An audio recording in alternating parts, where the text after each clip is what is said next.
Who's the better basketball player, Kobe Bryant or Steph Curry? You phrase that in a difficult way to answer.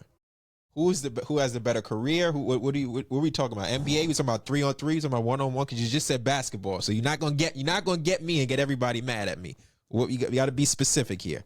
Who is the better basketball player, Steph Curry or Kobe Bryant? If I'm looking at the NBA 5-on-5, if I'm going out to play a season and the ultimate goal is to win a championship ring, and my guy is Steph or my guy is Kobe, I'm going with Steph and Curry 7 days of the week.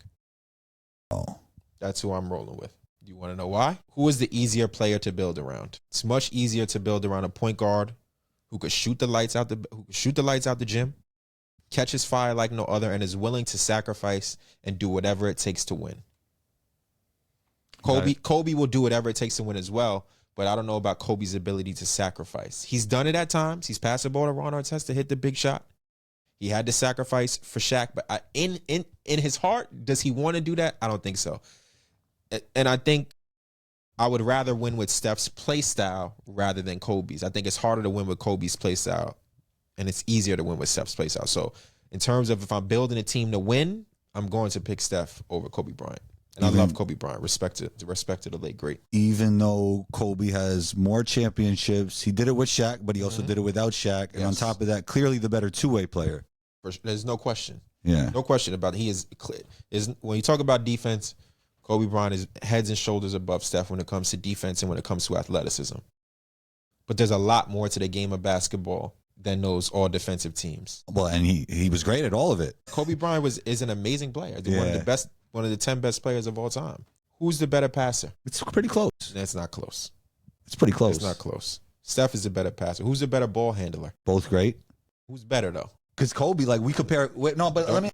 When they compare Kobe and Mike is clearly better, but Kobe has more handle. You know, Kobe had a nice handle. He does, but he's also we talking about the best of all time. So we didn't get there yet. Any comparisons are, with all due respect, we talking about two of the best guys. I also think Steph was the better shooter, but Kobe was the better scorer.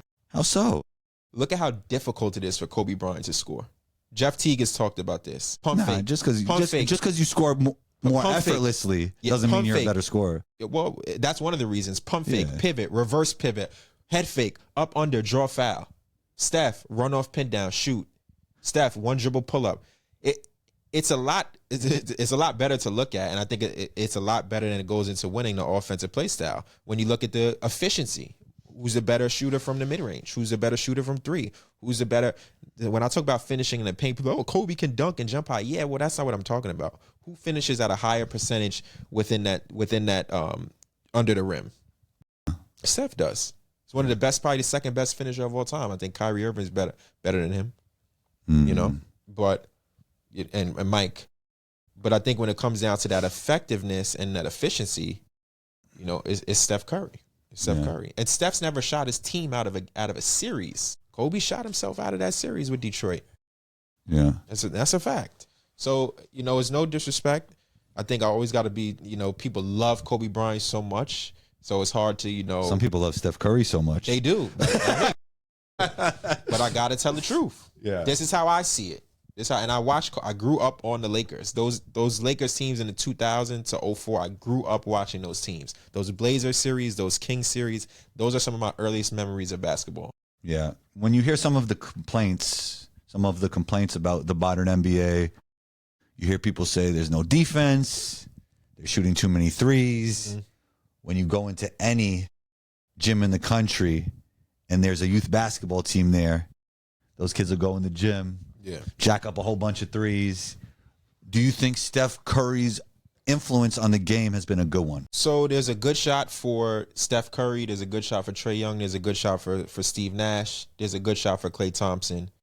A good shot for them is not a good shot for everyone else. Mm-hmm. So I think a part of the way the game is coached, I don't leave it on the kids. I leave it on the coaches. Who's teaching the kids and allowing them to play in certain ways? So I think he's definitely influenced the game where it's layup or three, and people want to play like him because that's the influence. Now, for every positive, there's a negative, right? Even if you look at how other players have impacted the game, Dr. J and Michael Jordan are about verticality.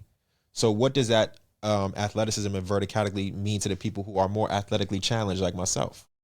I can't replicate what they do. But shooting the ball from distance is something that people can replicate much easier than they could being able to jump and finish over somebody. I also think that shooting the ball is the best skill to have. So I think it puts more emphasis on the skill of shooting rather than the skill of just athleticism and I can just blow by you and dunk on you, right? So I think it's just, there's positives and negatives to both.